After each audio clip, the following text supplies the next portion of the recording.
ካለለው ነገሩ ፍሬን የሌለው መኪና መጨረሻው ምንድነው የሚሆነው ነውዬ ምንም ጥርጥር የለውም ሄዶ መላተም ነው አይደል ከዛ በኋላ አደጋ ነው የሚያመጣው ፍሬን የሌለው ምኞት ልጓም የሌለው ምኞት መላተም ነው መጨረሻ ላይ ስለዚህ እውነተኛ መንፈሳዊ ሰዎች ለሁሉ ነገር እንግዲህ ካለኝ ሰዓት አንፃር ጠቅልዬ ነው እንጂ ምናገረው በትዳር አቅጣጫ በስራ አቅጣጫ በንግድ አቅጣጫ በአስተሳሰብ በሁሉ ነገር ዲቴል እየበተናቸው አስቡት አንዳንድ ነገሮቻችን ልጓም የሌላቸው ናቸው ሁሉ ነው የሚያምረን ሁሉ ነገር በጊዜው ግን እግዚአብሔር ነገርን ውብ አድርጎ ሰርቷል በጊዜው ስለሚሆነው ነገር ልጓም ያበጀ ጌታን ጠብቁ እውነተኛ መንፈሳዊነት ይሄ ነው አንዳንዱ ሰው ዛሬ ተረግዞ ዛሬ ካልተወለደ እግዚአብሔር ትቶኛል ብሎ ያለቅሳል በማግስቱ ራሱ በፍጥረታዊ ስርዓት ዛሬ ተረግዞ ዛሬ አይወለድም በሰው እንኳን ስንት አለ 9 ወር የሚባል ነገር አለ ኢየሱስ ጌታ ነው 9 ወር ሲያልፍ ነው ማልቀስም ካለብህ ጠብቅና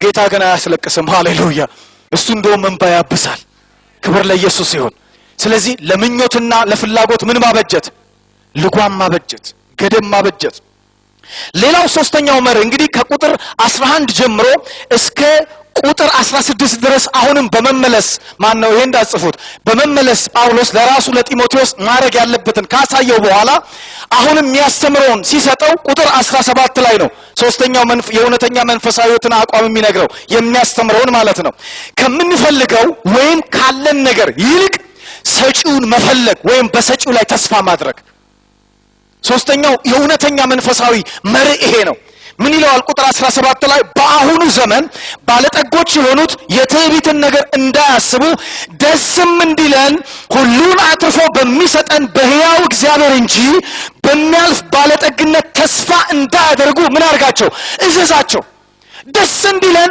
ሁሉን አትርፎ መስጠት የሚችል ማብቻ ነው እግዚአብሔር ነው ያንተ መመረቅ አይደለም ይሄን የሚያመጣል ያንተ ቴክኒክ ያንተ ብልጣብልጥነት ያንተ ሰው መዋቅ ያንተ ኮሙኒኬብል መሆንም አይደለም ይሄንንም ችሎታ ራሱ የሰጠማን እግዚአብሔር ነው ስለዚህ ከስጦታ በላይ ካለ ነገር በላይ ሰጪውን ተስፋ አድርግ ሰጪው ላይ ተመስረት ሃሌሉያ ሰጪውን ፈልገው አለበለዚያ እነዚህ ነገሮች ጣፊ ናቸው እነዚህ ነገሮች አላፊ ናቸው አንድ ቀን ከእጅ ይሄዳሉ አስተማማኝ አይደሉም ብዙዎች ትዝላችኋል ያኔ ምንድነው የመሬት መናወጥ በመታቸው ጊዜ ጃፓንን በመታ ጊዜ ጎርፍ ያቺ ሄይቲ ላይ ትዝላችኋል በአንድ ቀን ሌሊት ያ ሁሉ ሰው ሲወድም ያ ሁሉ ንብረት ሲጠፋ የምድር ሀብት እንደዚህ ነው የምድር ንብረት እንደዚህ ነው የሰው ነገር እንደዚህ ነው በነውጥም በምንም የማይለወጥ ግን እግዚአብሔር ነው ሃሌሉያ በነውጥ መሃል የሚገኝ እሱ ነው በእሳት ውስጥ የሚመጣ እሱ ነው በውሃ ውስጥም የሚመጣ እሱ ነው ስለዚህ ካለን ነገር ይልቅ ሰጪውን ተስፋ እናድርግ እውነተኛ መንፈሳዊነት ይሄ ነው ትምህርትህን አትታመንበት እውቀትህን አትደገፍበት ስራበት ግን እግዚአብሔርን ተማመን ሃሌሉያ ገንዘብን አትተማመንበት አንዳንዱ በቃ ገንዘቡ ላይ ቤት ሰርቷል ወነግራለሁ ወንድሜ ይመታል ከስሩ የወደቀ ግን ወየውል የማይወድቀውን እግዚአብሔርን ግን ያስ ሃሌሉያ ይልቁንም የወደቀ የሚያነሳ ነው እሱ ክብር ለኢየሱስ ይሁን አንድ ጊዜ አንድ ሰው በጣም ይሄ ማዳበሪያ የሚባል እህልና ምናምን ማስቀመጫ የለም እሱም በመነገር የታወቀ ሀብታም ሰው ነበር ይባላል እና አንድ ወቅት ላይ ያ ሰው ይሄ ማዳበሪያው በእሳት ተቃጠለና አብዶ ልብሱን አውልቆ እርቃኑን ከተማ ውስጥ ሲዞር አንድ ወንጌላዊ ያገኘውና ወንጌል ይነግረዋል ይጸልይለታል ይመሰክርለትና ይጸልይለታል እግዚአብሔርም ያን ሰው ይፈውሰዋል ጤነኛም ይሆናል ጌታ ይመስገን በኋላ ከወገኖች እንደገና የቢዝነሱ ታለንት ስላለው ችሎታው ስላለው አሁንም ገንዘቦችን ከወገኖች ይወስድና የጨው ንግድ ይጀምራል እንደገና ወደ ቀደመው ሀብቱ ይመለሳል ጥሩ ፖዚሽን ላይ ይመጣል ከለታት አንድ ቀን ኃይለኛ ጎርፍ መጥቶ ጨው የተከማቸበትን መጋዘን ጠርጎት ሄደ ጨውና ውሃ ሲገናኙም የሆነውን አስቡ እንዳለ አጥቦ ወሰደበት ስለዚህ ያ ወንጌላዊ ይሄንን ዜና ሲሰማ በጣም ደነገጠ በጣም አዘነ ይሄ ሰው ባለፈው ነው አብዶ ነው ያገኘሁት ማዳበሪያውን እሳት በልቶበት አሁን ጨውን ውሃ ወስዶበትማ በቃ ራሱን ሰቅሏል ብሎ ለማንኛውም ልሂድና ሌው ብሎ ሲመጣ አንዲት ጥግ ላይ ውሃ ባልወሰዳት ቆርቆሮ ክፍል ውስጥ ቁጭ ብሎ ወንድማችን ባይብል ከፍቶ ሲያነባ አገኘ አይ በቃ እንትኑ ፊውዙ ተቃጥሎ ነው የሰውዬ በዚህ እንጂ ሰው የሁሉ ነገር ጠፍቶበት አያነብም ብሎ ሲመጣ አይዞህ አለ ወንጌላዊ ማዳበሪያውን እሳት በላው ጨውንም ውሃ ወሰደው ኢየሱስን ግን ከልቤ ምንም አልወሰደም አለው ሃሌሉያ ይሄ ነው እውነተኛ መንፈሳዊነት ክብር ለኢየሱስ ይሁን ስለዚህ ካለ ነገር ይልቅ ልብህን በማን ላይ በጌታ ላይ እሱም ብቻ ተስፋ አድርግ እውነተኛ መንፈሳዊነት ይሄ ነው ይለዋል ጳውሎስ ጢሞቴዎስን። የመጨረሻውና አራተኛው ደግሞ የመጨረሻው መሪ የሰጠው ከቁጥር 18 እስከ 19 ነው።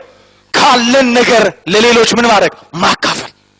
ሌላኛው እውነተኛ መንፈሳዊነት መስጠት ነው፣ ማካፈል። እንደዚህ ይላል እውነተኛውን ሕይወት ይይዙ ዘንድ። እስቲ በሉኝ ከኔ ጋር ይሄን ቃል በሉልኝ። እውነተኛውን ሕይወት ይይዙ ዘንድ ለሚመጣው ዘመን ለራሳቸው መልካም መሰረት የሚሆንላቸው መዝገብ እየሰበሰቡ መልካምን እንዲያደርጉ በበጎም ስራ ባለጠጎች እንዲሆኑ ሊረዱና ሊያካፍሉም የተዘጋጁ እንዲሆኑ ምን አድርጋቸው? ምከራቸው። ካለ ነገር የስስታምነትና የንፉግነት ማርከሻው መስጠት ነው። ኢየሱስ ጌታ ነው። በቃ ማካፈል ነው። በዕብራይስጡም ብታነቡት በግሪኩም ብታነቡት በግዕዙም ብታነቡት ማርከሻው ይላችኋል መስጠት ነው። ሌላ ነገር ምንም የለው። አንዳንድ ሰው እንደ ካንጋሮ ነው መስጠት ላይ ሲል ስዕሉ ይቀየራል። በቃ ካንጋሮ አይታችኋል? ከእጁ አጭር ነው፣ እግሯ ነው ረጅም እና መስጠት ላይ አንዳንዱ እንደ ካንጋሮ ነው፣ አይለቅም። ስለዚህ ጳውሎስ ምን አለው? እውነተኛ መንፈሳዊነት ያጠረን እግር መዘርጋት ነው አለው። በቃ ማካፈል ነው፣ መስጠት ነው፣ ለመልካም ነገር ለበጎ ነገር። ይሄ ሲደረግ አለ ለራሳቸው በማያልፍ ቦታ ላይ ሌላ ባለጠግነት ይሰበስባሉ አለ። ሃሌሉያ!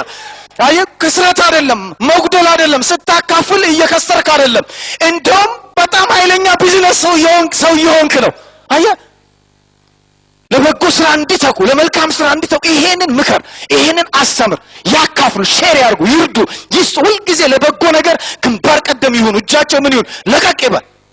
ከእጅ ፍሬ ላይ እጃቸውን ያንሱ ማለት ነው። እውነተኛ መንፈሳዊነት ይሄ ነው።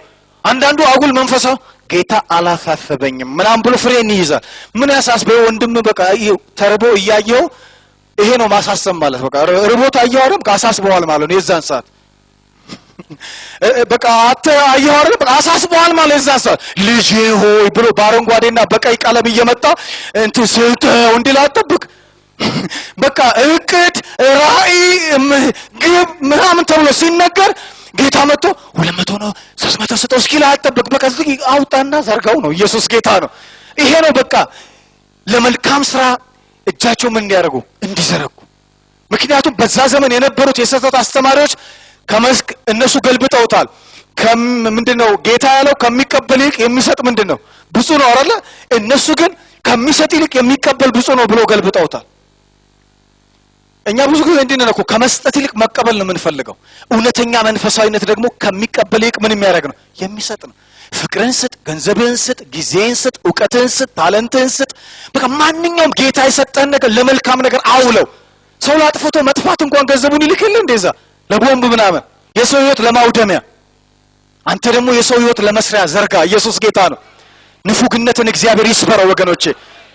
አንድ የመጨረሻ ነገር ተናግሬ እዚህ ጋር ጨርሳለሁ። ሁለት ጓደኛሞች ምግብ ሊበሉ ገቡ ይባላል ሆቴል እና አሳ አዘዙ። ሁለቱም መጣ አሳው ሲቀርብ አንደኛው አሳ ትልቅ አሳ ነው፣ አንደኛው አሳ ትንሽ አሳ ነች። ከዛ አንደኛው ምን አደረገ? ሴትየዋን ዞር አደረገና ትልቁ አሳ ማለት ነው ወደሱ አደረገ።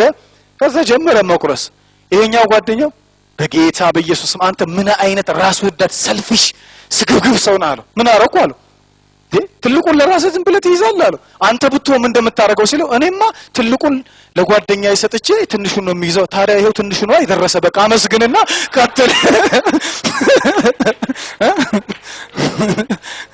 አንዳንዱ መንፈሳዊ እያስመሰለ የራሱን ፍላጎት ነው የሚያራምደውና በአስተያየትና በተለያየ ነገር አንዳንዱ ንፉግነቱን ስግብግብነቱን ነው በመንፈሳዊ ከቨር አድርጎ የሚናገረው። ስጥ ካለ ነገር ኢየሱስ ጌታ ነው። ካለ ነገር አካፈል። እውነተኛ መንፈሳዊነት ይሄ ነው። አንዴ ልድገማቸው። አንደኛ ባለን ነገር መርካት፣ በቃ ኑሬ ይበቃኛል ማለት። ሁለተኛ ለፍላጎት ለምኞት ምን ማበጀት? ልጓም ማበጀት። ሶስተኛ ካለን ነገር ከተሰጠን ነገር ያለን ከምንለው ነገር ይልቅ ማንን ተስፋ ማድረግ? ሰጪው። በማላይ መታመን በሰጪው ላይ። አራተኛ ማካፈል፣ ለበጎ ነገር እጃችንን መዘርጋት። አጨብጭቡ ለእግዚአብሔር። ሃሌሉያ! ኢየሱስ ጌታ ነው።